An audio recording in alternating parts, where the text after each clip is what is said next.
Chief of defence forces field marshal Asim Munir کا سعودی عرب کا دورہ۔ سعودی وزیر دفاع سے ملاقات میں ایرانی حملوں کے بعد پیدا صورتحال پر گفتگو۔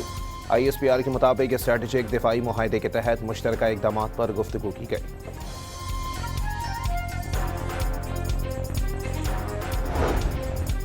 وفاقی وزیر داخلہ محسن نقوی کا سعودی ہم منصب سے ٹیلی فون پر رابطہ۔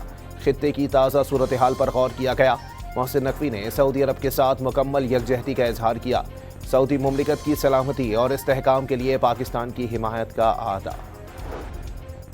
جس ملک سے حملہ نہیں ہوگا ایران وہاں حملہ نہیں کرے گا، ایرانی قیادت کا بڑا فیصلہ۔ ایرانی صدر مسعود پزشکیان نے حملوں کا نشانہ بننے والے خطے کے ممالک سے معذرت کر لی۔ باور کرایا کہ ایران اپنے پڑوسی ممالک کی خود مختاری اور سرحدی سالمیت کا احترام کرتا ہے، کسی ملک سے تنازع نہیں۔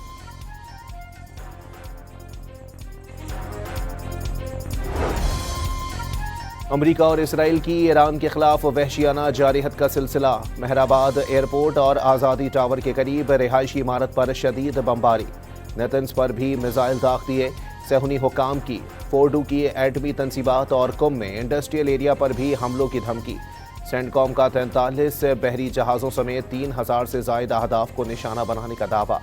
قزوین اسکول کے قریب بھی میزائل داغ دیے گئے۔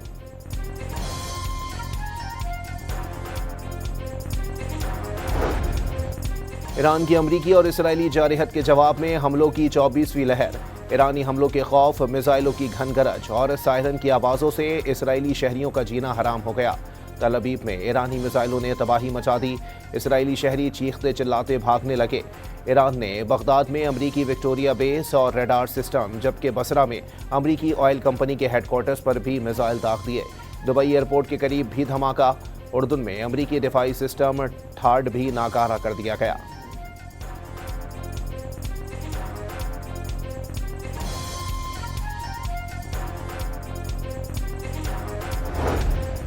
اسرائیلی فوج نے لبنان میں بھی فوجی کارروائیاں تیز کر دیں۔ وادی بقا میں اسرائیلی فضائی حملوں میں 12 اموات اور 33 افراد زخمی۔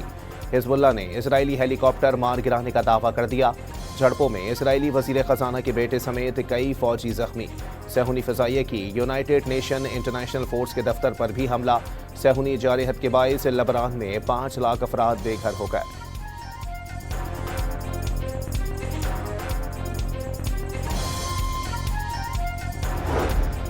ملک میں پیٹرول اور ڈیزل 55 روپے مہنگا۔ پیٹرول کی نئی قیمت 321 روپے 17 پیسے اور ڈیزل کی نئی قیمت 335 روپے 86 پیسے مقرر۔ یکدم پیٹرول اور ڈیزل 55 روپے مہنگا ہونے پر شہریوں کی چیخیں نکل گئیں۔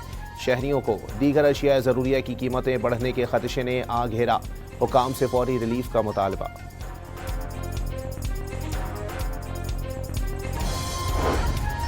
پاکستان کی توانائی کے ذرائع میں تبدیلی لانے کی کوششیں۔ روس سے خام تیل کی 7,33,000 بیرل پر مشتمل کھیپ جلد کراچی پہنچنے کا امکان۔ عالمی توانائی کے ماہر ڈاکٹر ممدو جی سلامہ نے روسی خبر رساں ایجنسی اسپوتنک کو آگاہ کر دیا۔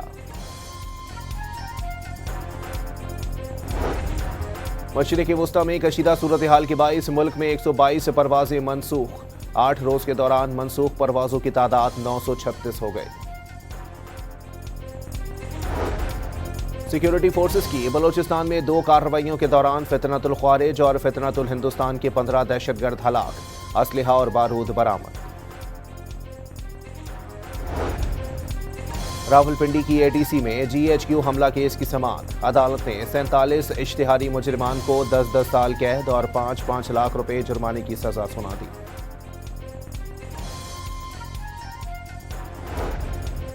اور FIA ملتان نے انسانی اسمگلنگ میں ملوث 2 ملزمان گرفتار کر لیے۔ ملزمان نے شہریوں کو مختلف ممالک میں ملازمت کا جھانسا دے کر 75 لاکھ روپے بٹورے تھے۔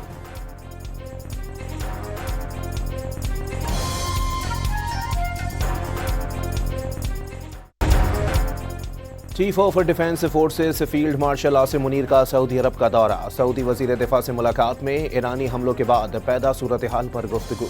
ISPR کے مطابق اسٹریٹجک دفاعی معاہدے کے تحت مشترکہ اقدامات پر گفتگو کی گئی۔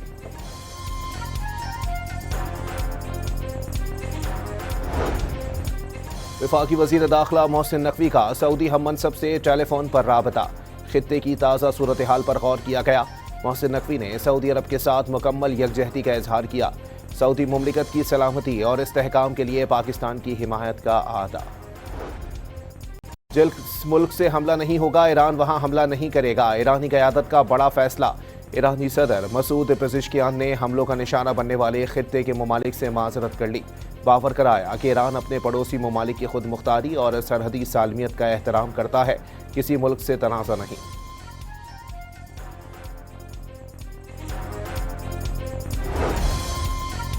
امریکہ اور اسرائیل کی ایران کے خلاف وحشیانہ جارحیت کا سلسلہ۔ مہرآباد ایئرپورٹ اور آزادی ٹاور کے قریب رہائشی عمارت پر شدید بمباری، نیتنز پر بھی میزائل داغ دیے۔ صہیونی حکام کی فورڈو کی ایٹمی تنصیبات اور قم میں انڈسٹریل ایریا پر بھی حملوں کی دھمکی۔ سینڈ کام کا 43 بحری جہازوں سمیت 3000 سے زائد اہداف کو نشانہ بنانے کا دعویٰ۔ قزوین اسکول کے قریب بھی میزائل داغ دیے گئے۔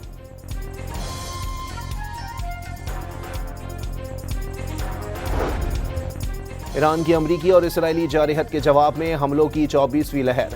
ایرانی حملوں کے خوف، میزائلوں کی گھن گرج اور سائرن کی آوازوں سے اسرائیلی شہریوں کا جینا حرام ہو گیا۔ تل ابیب میں ایرانی میزائلوں نے تباہی مچا دی، اسرائیلی شہری چیختے چلاتے بھاگنے لگے۔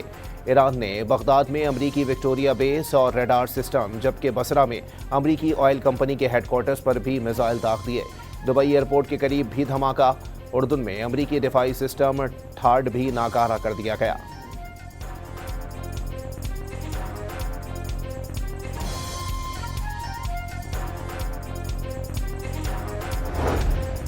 اسرائیلی فوج نے لبنان میں بھی فوجی کارروائیاں تیز کر دیں۔ وادی بقا میں اسرائیلی فضائی حملوں میں 12 اموات اور 33 افراد زخمی۔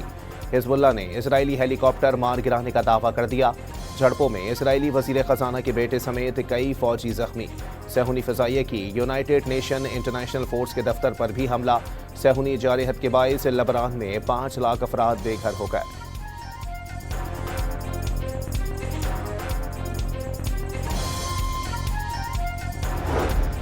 ملک میں پیٹرول اور ڈیزل 55 روپے مہنگا۔ پیٹرول کی نئی قیمت 321 روپے 17 پیسے اور ڈیزل کی نئی قیمت 335 روپے 86 پیسے مقرر۔ یکدم پیٹرول اور ڈیزل 55 روپے مہنگا ہونے پر شہریوں کی چیخیں نکل گئیں۔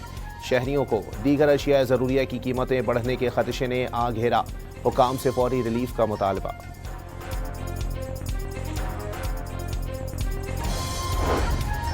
پاکستان کی توانائی کے ذرائع میں تبدیلی لانے کی کوششیں۔ روس سے خام تیل کی 7,33,000 بیرل پر مشتمل کھیپ جلد کراچی پہنچنے کا امکان۔ عالمی توانائی کے ماہر ڈاکٹر ممدو جی سلامہ نے روسی خبر رساں ایجنسی اسپوتنک کو آگاہ کر دیا۔ مشرق وسطی میں کشیدہ صورتحال کے باعث ملک میں 122 پروازیں منسوخ۔ 8 روز کے دوران منسوخ پروازوں کی تعداد 936 ہو گئی۔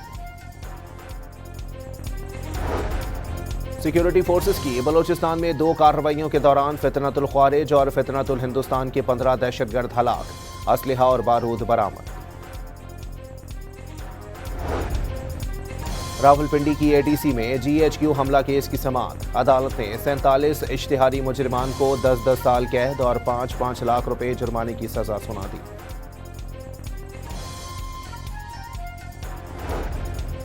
اور FIA ملتان نے انسانی اسمگلنگ میں ملوث 2 ملزمان گرفتار کر لیے۔